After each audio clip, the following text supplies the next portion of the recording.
Are you a beginner, first-time investor, or maybe a seasoned investor in other assets besides real estate? Do you want to get started in this business? It's a really good business to be in, but oftentimes the hardest thing is getting the funding, getting enough money in the door. You can buy a house for $150,000 or $200,000, and maybe you have the cash to do it, but do you really want to spend that much capital to buy a property? There are funding options that can make your life a lot easier, make it a lot less costly up front. So today we're talking about 3 different funding options that you can use to get into your first deal. Here at 1907, this is what we do all day long. We help investors, we help agents find new deals, make sure that the investors set up long-term, that way they are successful in their investing. So let's start off talking about what a lot of people do for their first property, doing what we call a conforming mortgage. A lot of times you'll see these called FHA or conventional notes.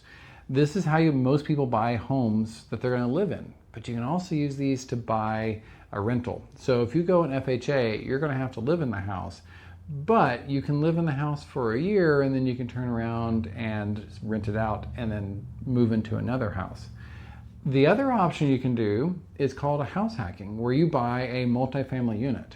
So you can buy one unit or a duplex or a triplex, live in one of the units yourself, still qualify for the normal FHA 3.5% down, and get rent on the other 2. This is a really good way to do it because you are living there because you need a place to live too, and your tenants are paying your mortgage. You can also do a conventional note. If you're going to do a conventional note that you're going to live in, you can get in for as little as 5 or 3% down depending on the program. But if you're buying it as an investment property, you're going to be spending 20 or 25% down. These are really good to get you started. These are probably not where you want to end whenever you're buying 5, 10 properties, but this is a really good way to get started. Either way that you're doing this, you want to make sure that you're treating the property like an asset and treating it professionally. This is where a good property manager like 1907 comes in to make sure that the tenant is being treated like a tenant. Honestly, if I were house hacking, I wouldn't even tell the tenant that I own the house. I would act like a tenant and have a property manager lease out the other unit, because that's not really something you want to deal with, of having your tenant literally sharing a wall with you.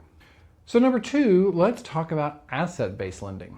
So there are lenders out there that will lend totally based upon the asset. They don't care about you, they care about the performance of the asset. These are going to be either hard money loans or DSCR loans is typically what you're going to be looking at. So a hard money loan is going to be most likely a local investor, sometimes they're national investors, and they're going to give you a loan at a relatively high interest rate. But if you've got a really good deal, it's not a bad plan. The other one's a DSCR. So these are mortgages that there are investors that are buying, but DSCR stands for debt service coverage ratio. So that means they're only looking at the income coming in from that property. Let's say that you don't have a full-time job, or maybe this is your full-time job. They don't care about your income, whereas on a conventional FHA, they're pulling your income. On DSCR, they're only looking at, can you cover the debt? And so what we're looking at is how much above the debt are you able to bring in.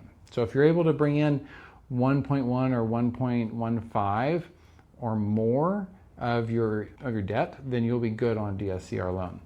On either one of these, they're going to want to make sure that you're having these properties serviced. So that's why it comes down to having a really good property manager, and they will be more likely to give you a loan, and they'll give you better terms if they know that someone's there to manage the property professionally versus just letting it sit there and fall apart over time. So the third way is using OPM, or other people's money.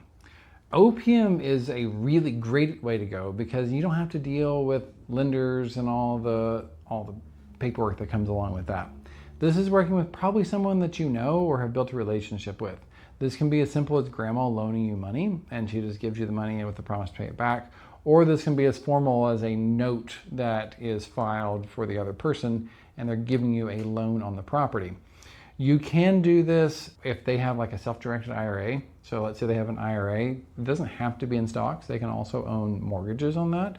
And so they can lend you the money through their IRA and then you pay them back through the IRA. So this is a really good way to get started because you're using other people's money. It gives you the ability to leverage without having to go and borrow from a lender and going through the whole rigmarole with that. And what this is going to do is going to allow you to show that you're successful, show that you have sufficient cash flow. That way you can turn around and use other lending opportunities as well. So funding is just the first step. You actually have to find the deal once you get the funding. So we can most certainly help you out with that.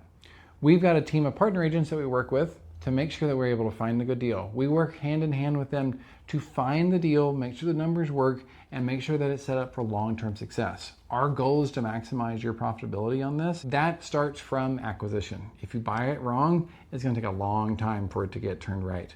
So give us a holler, follow the link in the description, and we can most certainly get you started on your investing journey.